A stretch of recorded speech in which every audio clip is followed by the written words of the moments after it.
knowledge is often an afterthought for organizations, and Hmm. it's something that, I mean, before I took on this knowledge management team, like I didn't know hardly anything about it, and now I'm like incredibly passionate about it. Just learning from Layla and everything that we're bringing and seeing the benefit that we're actually bringing. It's like one of my most exciting things that I got to do all day is like work with Layla and bring benefit to other teams with knowledge. So it is very exciting. We're going to talk about this and so much more in today's HDI Service and Support World Session Spotlight with Ben, Emily, and Layla from Kwik Trip. Let's get into it. It's go time.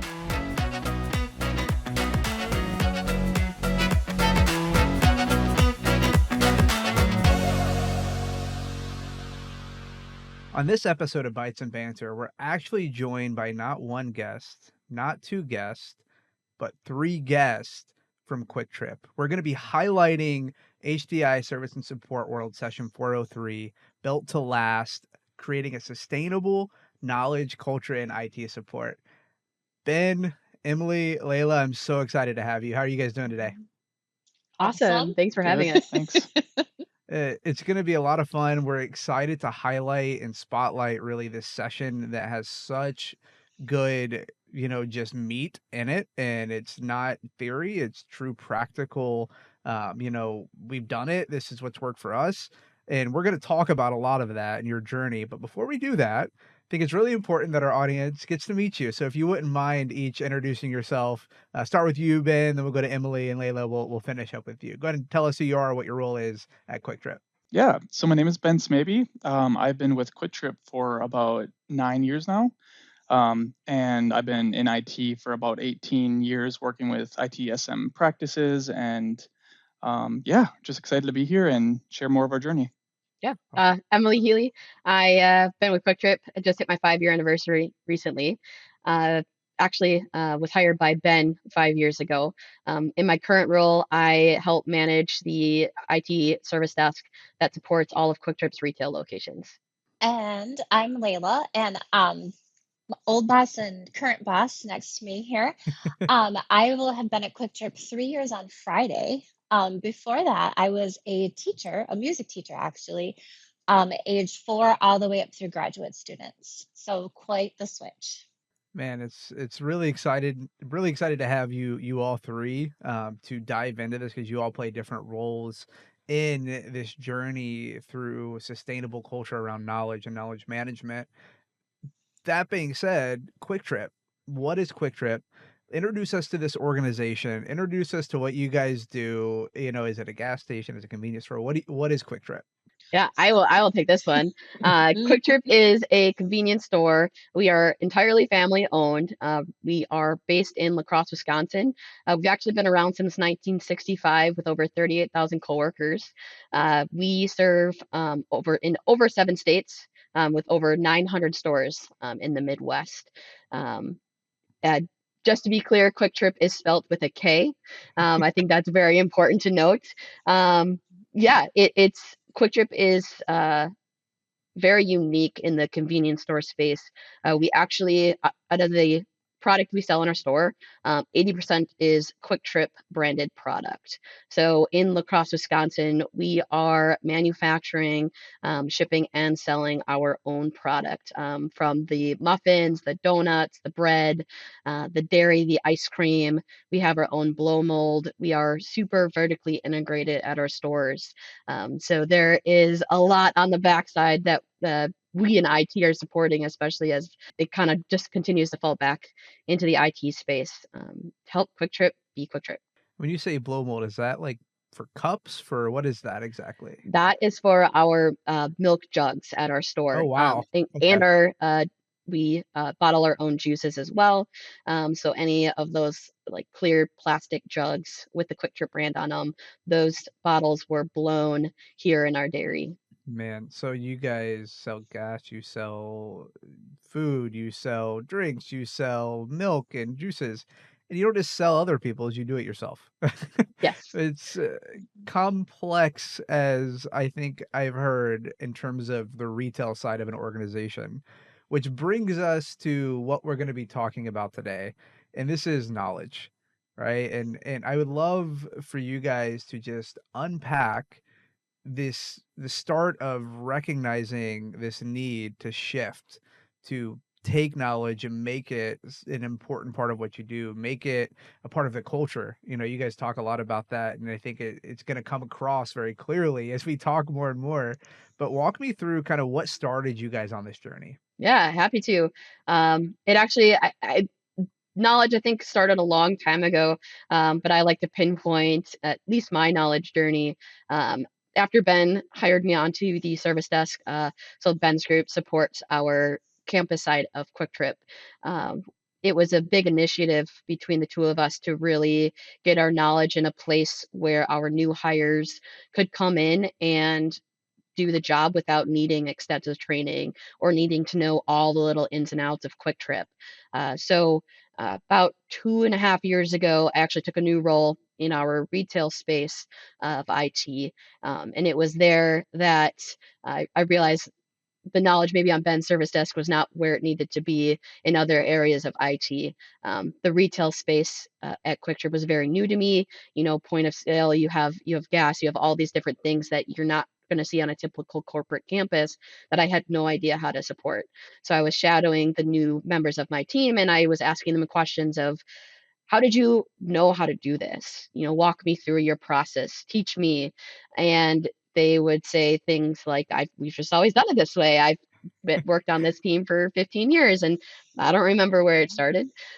Or I'd say, well, is there knowledge for this? And they say, oh yeah, they'd pull up the knowledge article and their step one is probably my step 15 or 20. Yeah. I'm like, how did you get to that first step? You teach, like I'm coming into this with no prior knowledge of how you're supporting this a piece of equipment. So I really noticed that we had a need to figure out how do we get to those first 20 steps on the knowledge article, and how are we going to do it while still doing our job and still supporting the retail world at Kwik Trip. And that's kind of where our knowledge journey start. And I had a lot of support from my leader, and we decided that we needed more help to really take our knowledge to that next level of that space, that I could now hire somebody and that knowledge is useful to them on day one. I love that you came into a new department, and I think this shows the value of a couple things. Number one, a leader who wants to understand what their team does, and a leader who doesn't know, right? You came from Mhm. outside of that retail side. You didn't have that retail experience, so it's not like you are coming in and going to do everything how it's always been done, right? Yep. You want to improve things, and you start with your team. You start by asking those meaningful questions and trying to solve, that problem of, man, there's a gap here. Like, I Mhm. can't figure out what to do with this knowledge. And I'd be curious, at what point in that process did you say, we really need to bring somebody in? Like, and what did it look like before you made that decision? Like, was it just your service desk and retail support? Were they updating knowledge? Like, how did it, like, what did it look like before? And what was that catalyst of you realizing, I need to hire somebody to help me with this? It was very much all over the space.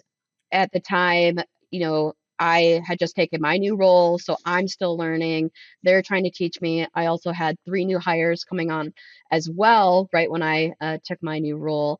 And then my team also operates as also a second level support. So we're trying to support our first call service desk as well as the escalated support.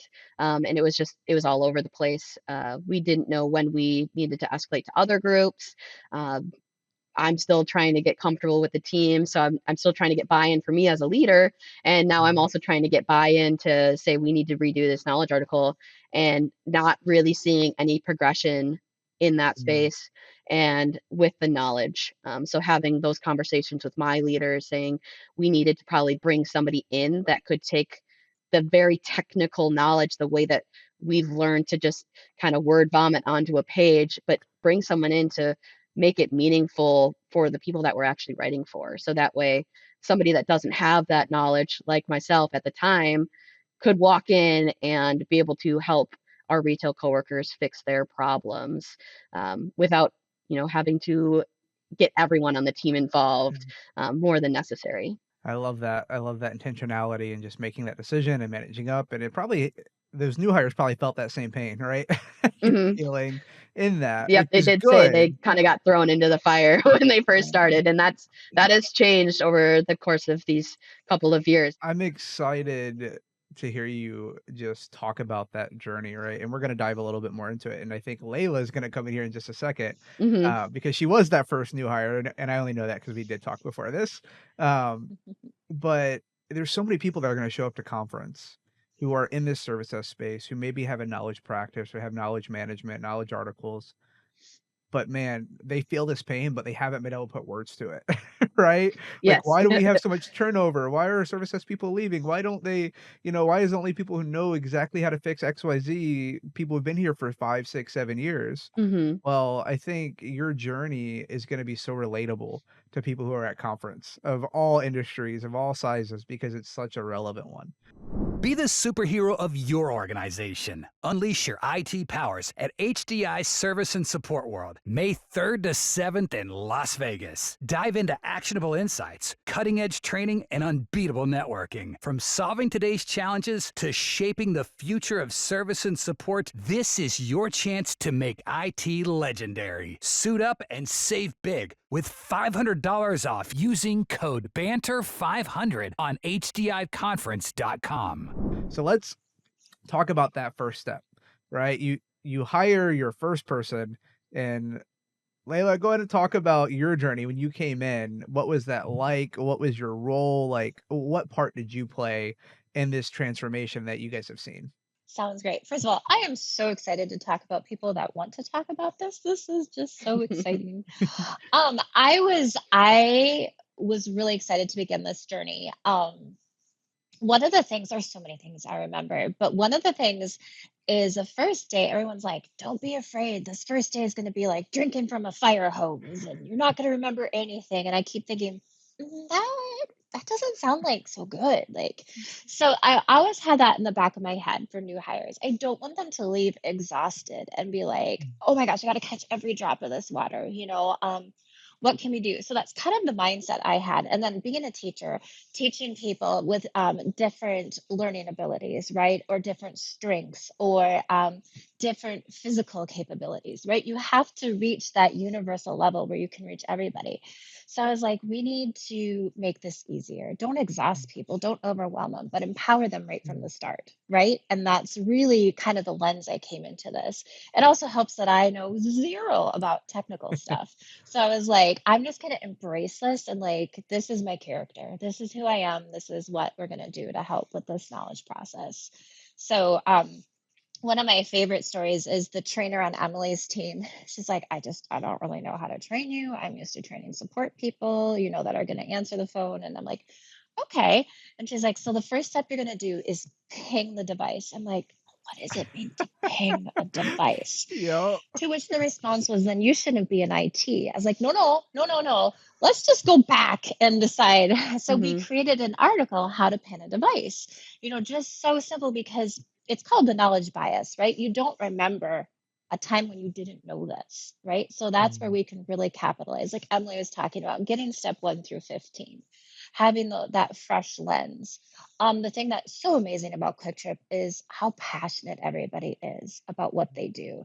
And coming in from an outside place, I was like, there are some really amazing people. They're so intelligent, so smart. So I still firmly believe that Kwik Trip's greatest asset is its knowledge, right? So I am passionate about getting that out there.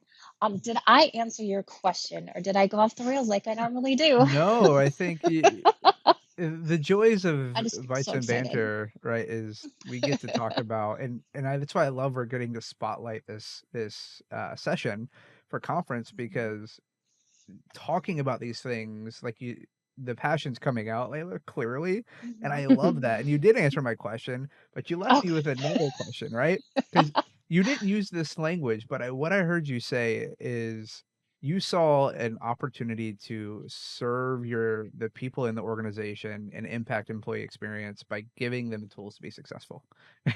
yep. And you came in as a technical writer, right? A teacher with this background, no Mhm. knowledge. And if your story is so relevant for me, just because when I first started in this industry a little over a decade ago, I too stumbled upon a job, and I was not a teacher beforehand. I worked at Chick-fil-A. I managed a Chick-fil-A, and I had only done jobs that were not technical at all. And the first thing I asked the guy who I was training with, his name was Danny, very sweet older gentleman. He was, super helpful. He said to me, he's like, "Okay, well, slow down. We'll get it. Let me show you." And I was like, "Okay, what's an IP address?" Yeah. Right? So I had to learn it all as I go. So I just hear you talk about seeing that gap, and I just get excited for the impact that, the changes you made probably had on all those new hires who maybe didn't have that technical background, but man, they can serve your employees really well. So, Mhm. Layla, you came in, you went through this training, you're talking to the trainer, you're starting to build knowledge articles. Walk me through what's happened since then, right? You've been in the organization for a few years. What's changed about the way you operate? I know you've brought people in, right, to the Yeah. team. So walk me through from day one to where you're at now. One of the first things I did is I literally sat down after training and listened. And I Mhm. would listen to the phone calls, and I would listen to the questions, and I would listen to the conversations that the coworkers were having with one another. And I'd be like, okay, where can we fill in these gaps? How can we address the need? Because if you think about it, a service desk, people aren't calling because they're saying, hey, how's your day? It's great. I just got a puppy, right? They're calling because something is wrong. And you want to make sure your agents aren't also escalated, right? So you want to make sure that they are calm, their shoulders are down, they're breathing low, and they can just focus on the person on the phone because the person on Mhm. the phone is already upset. So you want to kind of de escalate the situation. So, what can I do to make sure that they have the information right at their fingertips?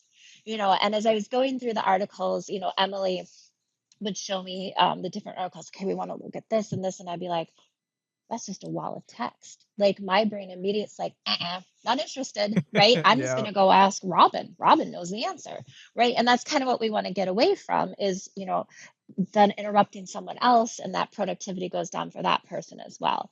So just looking at the page and figuring out, okay, how can we A, fill in the gaps, but also be presented in a way that people are actually going to retain it, learn from it. And as we know in the digital world, people do not read the same on the computer as they do on a book, right? Mhm. At best, we're scanning for like 2 seconds and then making up that decision, right? So then I had to think, okay, what can I do? What tricks can I do to help people realize they're taking in information without extending that effort, that cognitive load, so they can provide it to their the people on the phone. So that was one process. So a part of that was just listening. Another part was relationship building, Mhm. really getting in there with those experts because these, like I said, these are brilliant people. And when they speak to you, again, they don't remember not knowing this. And they're saying words that you have no idea what they're saying, right?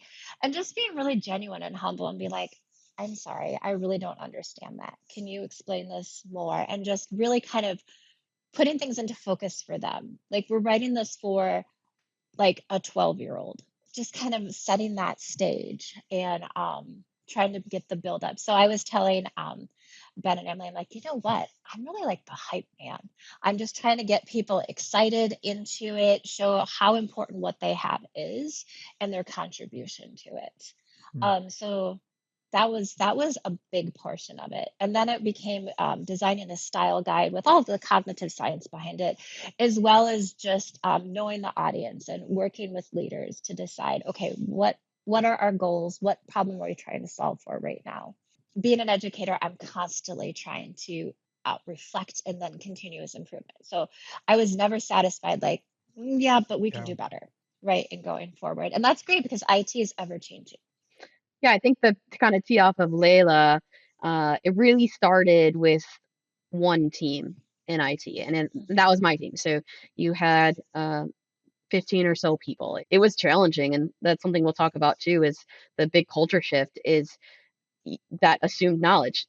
There was the I've been working here when Layla talks about I didn't know how to ping it. Well, pinging is simple when you work in the IT world, but I can say ping this device. Well, I would still need to know the IP or DNS of that device. Yeah. How am I supposed to find that? Where do I go to find that? And so Layla was so successful. I don't like to say Ben stole her, but Ben stole her and has blown that up to the rest of our IT department because our leadership has seen the success that we've had on the retail space. I was gonna say, yeah, that's really kind of where it blew up from there, is how much benefit we saw that it was brought to the retail side of things, and we wanted to essentially replicate that for the whole IT department. So Ben, can you walk through some of those tangible benefits, right, for the retail side? Because retail is such a complex and hard. It's a hard job for employees that are calling in, and to Layla's point, like you really want to be able to serve them well and get them back up and running. Because not only is the store losing money, right, if they're not a lot of times, but also they have customers they need to focus on. So can you talk about some of just those tangible benefits that once Layla came in, you started seeing that shift that you guys saw as an organization on the retail side?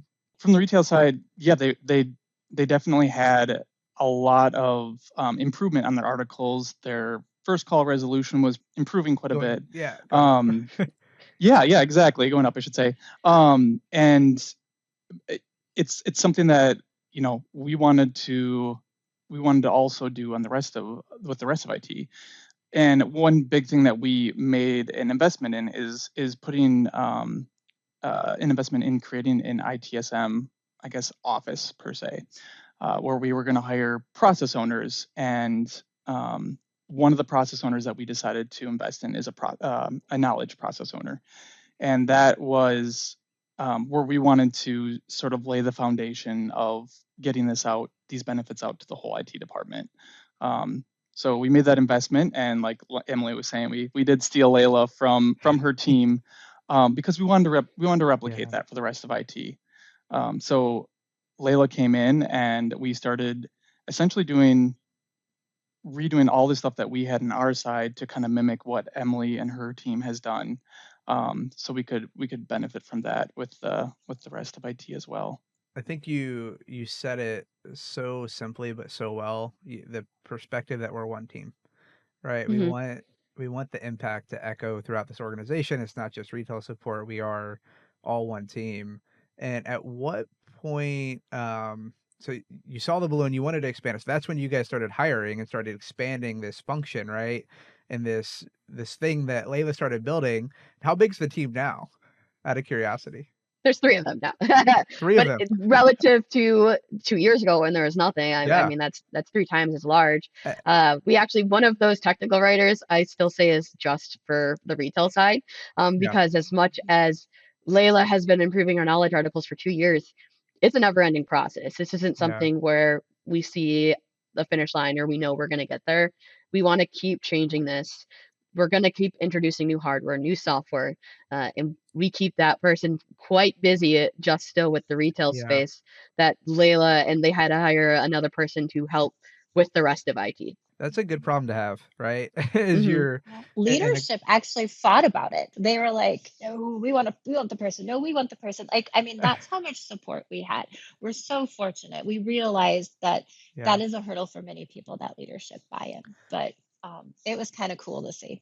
it's so cool to hear, right? That leadership was bought in, right? And everybody wanted that person because I'd be curious it for y- was how was the business, right? Let's call it the quote unquote the business, the organization, Mhm. the non-technical, non-retail support, the folks who are doing the job. How are they involved, right, in this process of building knowledge, or were they, right? Can you walk me a little bit through that, like what part they played, whether it's through surveys, feedback, etc. Like how did you guys involve them in the process? I don't think it was necessarily like our specific end users involved in this. This is Yeah. more kind of our internal IT. We actually have an entirely different department that helps us write our knowledge in a way that can be understood a lot quicker and really pull out the ooey gooey of the knowledge so that way our retail coworkers can comprehend it a lot faster. So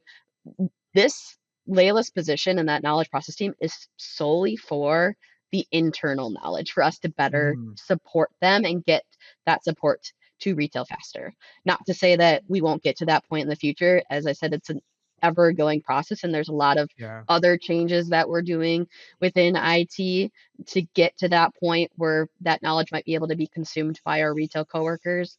But I think we saw a lot more of that realized value in our first level service desks, Mm. where oftentimes you see a lot of friction between a first level and second level, third level support desk, because the third level is saying, well, why didn't they do this? Why didn't they do that? This is basic, easy stuff. But that first level support is often supporting 10 times the Yeah. amount of hardware, software processes that that third level support is doing.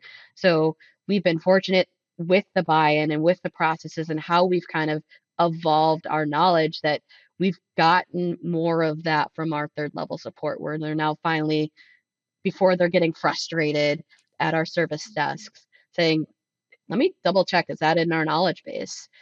And then Mm. let's add it and let's have that conversation with them so they can better serve our retail coworkers and faster the first time. Because I think that's where Yeah. previously when I first started, you get a lot of frustration from a retail coworker potentially saying, this was such an easy fix. Why wasn't that done? But we don't hear that anymore Mm. because it is getting done at that first level support. I We love that. also got buy-in. You were asking how we got buy-in. We would have feedback. We actually had in-person training for the entire department. This is how we're going to treat knowledge going forward. This is how we're going to write. These are the tips and tricks. We had card sorting activities to say, hey, we're thinking about redoing our categories. What do you think about these? Do these make sense? Again, anytime we can get feedback, it fosters that collective ownership, because really and truly the ideal end state is you don't need the technical writers. They're Mm. completely self-sufficient on their own. They're creating the knowledge, they're updating the knowledge, and it's running smoothly without us. Layla, you brought me so perfectly into the next question that was really in the back of my head, is how did you move this from a task, right, to a part of the culture? Like, what are the things you did that worked to help make knowledge ingrained in the day to day for your support employees? What did that look like? Some of it was the leaders giving that resource allocation, saying, you know Mm. what, level threes, part of your job now is actually step away from the phones and do knowledge. So I would have like weekly standing appointments when I would meet with some of the higher volume authors, and I'd go through things and say, okay, here's the feedback we've gotten, or here's things that aren't quite working. So I'd have sit down sessions with them. I had meetings with all the different departments and said, okay, where are we at with knowledge? Why are we frustrated? What's going well? What do you want to see change? So it's a lot of relationship building, Rocky. It's a lot of, most of it really is truly that orchestration, that relationship building, because Mhm. I'm going to fill their bucket as much as I can, because I know it's not like super fun. Like they're not like, yes, I want to write an article. So, because Yeah. one day I'm going to have to dip out of that bucket and say, okay, I'm going to need, here's a big ask, right? But they see the benefit, and we celebrate. We're really good about celebrating publicly our successes as well, and Mm. I think that helped. And I think to add on to that, Layla, like you did really help. You were way more involved initially in the creating the articles and things like that, and then bringing it around to show them like what she could create and showing them that and then training them how they can do it. So it kind of started out like our technical writers were way more involved to begin with, but as we kind of Yeah. progress and grow, we can get them to do some of those things. But like Layla's built a lot of trust with the coworkers in showing those benefits. Yeah, I love the first thing you said, Layla, was, I asked them, you gave them a seat at the table. Like, here's what we want to change. Does this work for you? You listened to them. Every role, service desk role, level one, level two, any organization, it's easier to buy into something when you feel like you're a part of the solution, right? When you have a Mhm. voice that actually matters. And it sounds like you were just really intentional in doing that and wrapping your arm around the Mhm. team and bringing them along with you on this journey. And, I don't know if I've ever heard this term used before, and maybe I could coin it and probably write a book about it, let you guys, change it for your next Mhm. session and call it empathetic knowledge management. Because Mhm. that's really, saying the employee and that support person for, in an empathetic way that says, hey, I want to help you be successful. And I love that. Mhm. What when you talk about pulling folks and you making it a part of their job, and this is something I think definitely large organizations, and you guys, I would consider you a large organization, 30, 40,000 employees. It's not small, right? It's not a mom and pop shop, family owned, Nope. not mom and pop, and very complex. It can feel overwhelming to get asked to do something else.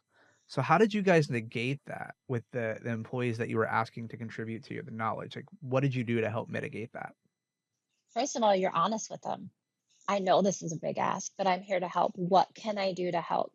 I can initially do everything except I don't have the knowledge in my head. So to take Emily's phrase, I would say all you have to do is literally word vomit on a page, the Word doc, and I'll take care of everything else. Mm, Because our knowledge platform we use isn't the most user friendly. Or there's that meme where in like Word you move a picture like an inch and then like sirens go off to like two houses down or something. Like I wanted to remove all of that. I mm, wanted to remove all the obstacles. That was one of the Yeah, things. I think that was the biggest thing too. And I made sure to tell the team that those tickets aren't going anywhere. Yeah, Uh, so it's okay to exactly. dedicate some time to do the knowledge. And I think seeing the value that Layla was putting in really helped the team get to that point where they wanted to invest time and knowledge of, okay, so what you're telling me is I just have to put what I think the best steps are, and then Layla is gonna decipher that information, make it yeah. legible, and then maybe come up with a couple follow-up questions. But Layla's doing 80% of the work. I'm just providing the knowledge that I have and putting it on a page.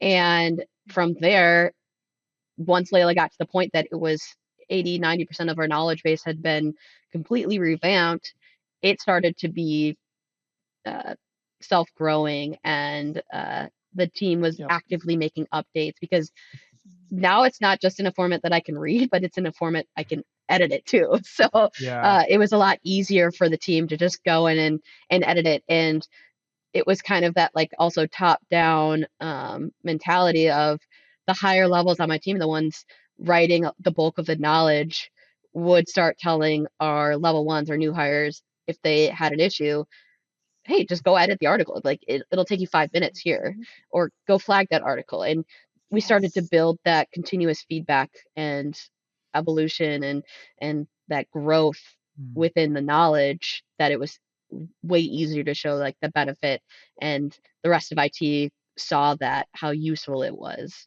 And that's kind of how we've navigated that. And then to build off that too, like something that we've added on is we've created a knowledge assistance catalog request. So the coworkers can go out there and request, they can literally put whatever they need a knowledge article for, give us the information there, and then it will come to our knowledge team to help create that article.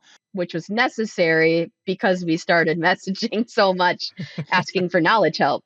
It Yes. really just exploded. And then we had a need to actually have uh, a standardized way to actually Yeah. request help and Mhm. assistance writing our knowledge articles. Another example is now, whenever people are requesting new software, they don't get it until there's a knowledge article and support documentation that's been created. So it's an actual workflow task as well. So that's how much knowledge has become part of our culture. That is good organizational change management, right? Giving people the tools to be successful with something new before they have that something new. And I Mhm. love that. And it sounds like you were intentional to almost take things off of people's plate to give them that time. Is that fair? To Hmm. focus on knowledge? 'Cause I think my experience, what I've seen and throughout my career is it's added to your plate without necessarily giving like, hey, we want feedback on these knowledge. We want you to contribute to this knowledge. Tell us if anything's missing. Tell us if you can't find it. But also do that while you're taking the next call. Right. Hmm. Mhm. And that statement, the tickets are still there. They're not going anywhere. Take 5 minutes. Because long term, right, that 5 minutes might not need to be 5 minutes anymore. It could be one, right? It might Exactly. not even need to, the issue might not even happen in the future if we have the right knowledge. And I just love that the intentionality as an organization in doing that. Now, you have all sorts of different teams, right? All sorts of different technology you're supporting, hardware supporting. How do you help folks write articles, or how do you approach an article with that audience in mind? Like, what does that look like? Because you're such a wide range of things that you're probably writing documentation about. That's Yeah. Layla's So job. yeah. That's I don't want to Basically, give too much away, Layla, because we still have to present that's You do, true. you at our do. You guys aren't gonna and, come if I tell you all my uh, secrets. um but I think that's part of the style guide, the templates, the standardization that we've created is each article is written with a purpose and an audience. So we know based on who the audience for that article is, how that article has to be tailored. If it's going to be for our first level service desk, the language is going to be different than if it's an article about a server and it's only going to be looked at by the people making changes to that server. Yeah, And they don't need that basic language in there. they don't need to know where the icon is on their desktop to get to the server. Exactly. Yeah. Yep. Yeah. Yeah, now that makes sense. But we still do require that. So every server has information article that is that exact. This is what the icon looks like. This is where it is. This is the expert, and this is who you call if it's broken. So that information is there somewhere as well. Let me ask another question, and then we'll do rapid fire before we do our send off question. So how, we've talked a lot about, right? And it sounds like this applies to a wide range of audiences, right? You guys are speaking, and this is a case scenario. We've done this, and I love those at conference because it's not just theory. This is what we put in practice. This is what we did wrong. This is how we learned from it. Here's what we tweaked. Here's what works for us. Here's where we're going, right? How do you keep knowledge relevant, up to date, AI ready in the day-to-day of support? Like, how do you make sure it stays fresh? I think that's that plays back to the culture shift. Again, we have that buy-in now from our service desks that they will let you know if that knowledge is not up to date. So they will be, flagging our articles, providing that feedback, looking to get an update right away because the next call about the issue might be coming, or somebody notices that something's wrong about the troubleshooting, and they'll just go in and update it real quick after that next article and continually improving that. And I think that's where a knowledge owner group has come into play too, is auditing knowledge articles, reviewing them at least once a year. What are the views? Is this still relevant? Do we just need to archive it? Is it ready to be retired? What does that look like now? Where are we going? And I know Ben will probably speak a little bit more to kind of the AI readiness during our session, but understanding and preparing for that and knowing that we might get to the point where knowledge is consumed by AI and not our service desk anymore. Our services might be just asking AI how to do something, but the knowledge still has to exist somewhere, and either AI or a person is going to do that. So kind of talking a little bit about that in our session as well. We won't necessarily give all of the cake out before people come, right? Let's do quick rapid fire questions, and one of you can answer, all of you can answer. I will leave it up to you, my friends, because I could go down rabbit holes in all these. So the first question: one word to describe your knowledge journey so far. Ever evolving. I was going to say roller coaster. Hyphen too. Exciting. Exciting. There you go. I was gonna give it a miss. Let's move. Cool. Biggest misconception about knowledge management. That it's always going to take a lot of time. When people think of knowledge, they think it's forever going to be a huge piece of my job. When if you haven't already established a knowledge base, yeah, there's going to be that uplift in the beginning, but your workload's actually going to decrease as you create that knowledge because now that knowledge is available for someone else to help you do your job. Any other thoughts on that one? I would love to hear your thoughts, Layla. The misconception about knowledge management. Misconception. Okay. Yeah. That it's somebody else's job. That it's somebody else's knowledge. I'd say over and over, this is your knowledge. Tell me how I can help you. This is your knowledge. You say that in the room, and you will probably have a standing ovation. Even if that's all you say, you can close your session. You're going to get all fives. Ben, what about you? What do you think? I mean, honestly, Emily kind of took what I was thinking. I mean, Yeah. truly, how much time it takes to do the articles, but I mean, we'll put Layla's together with Emily's, but honestly, like when you actually spend that time up front, you're going to save so much time. The service desk's going to have, faster resolution time, and I mean, the third level support teams are going to be able to focus on things that matter to them. Give that time back to them. So yeah. One habit that made the biggest difference in your guys's, call it transformation, what it is. I would say repetition, continuing to talk about knowledge, continuing to bring it to the forefront of our conversations, and then still, every time we have a conversation about anything new, knowledge is one of the first things we talk about. That is, I'm always listening. How can knowledge help? Again, I guess I'm just a big nosy eavesdropper. So a habit is I'm always listening to conversations. I'm also a calendar stalker for what it's worth, but also just seeing where knowledge could fill that hole or build that connection for people. Incorporating it into all of your processes because it is really foundational to IT, honestly. Yeah. I think I said, yeah, yep. I love it. I love it. I think you guys you have so much to offer, and obviously we don't have a full hour session to dive into your presentation and all the cool things, and you guys will probably get a lot more questions in the room, and I'm excited to hear what you guys have to share about your journey along the way. I am going to ask you a final send-off question, and all three of you, I will ask kindly that you all answer because I'm curious to hear all three of your perceptions. If someone is coming to HDI Service and Support World and they're coming looking for sessions to attend and they say, hey, I'm going to go to this Kwik Trip knowledge session. It sounds really good. They show up. What is one thing that you want them to remember when the session is over and they walk away and go back to their organizations? I think for me, it's that there's no finish line with knowledge. It is a continuing, evolving process within the ITSM world. And don't ever expect to say that's the end. Know that it's going to be a continuous process, but if you just start, you're going to see improvements right away. That's kind of where I was going to say, starting somewhere. You can be so easily overwhelmed. Like, I have to do it all perfect.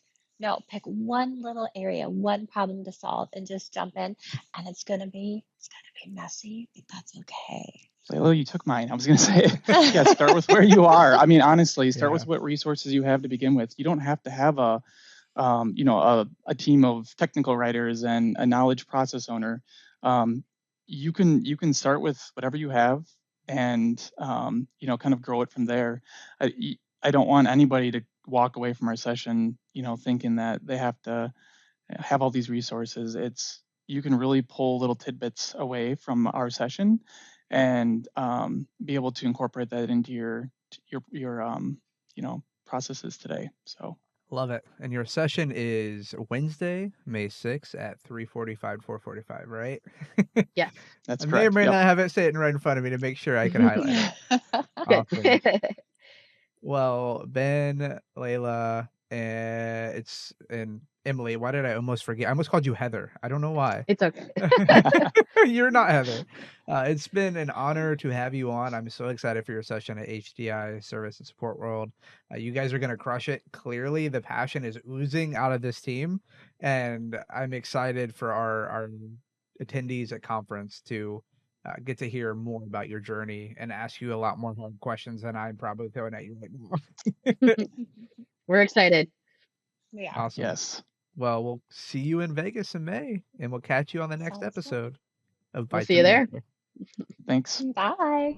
Be the superhero of your organization. Unleash your IT powers at HDI Service and Support World, May 3rd to 7th in Las Vegas. Dive into actionable insights, cutting-edge training, and unbeatable networking. From solving today's challenges to shaping the future of service and support, this is your chance to make IT legendary. Suit up and save big with $500 off using code BANTER500 on HDIconference.com.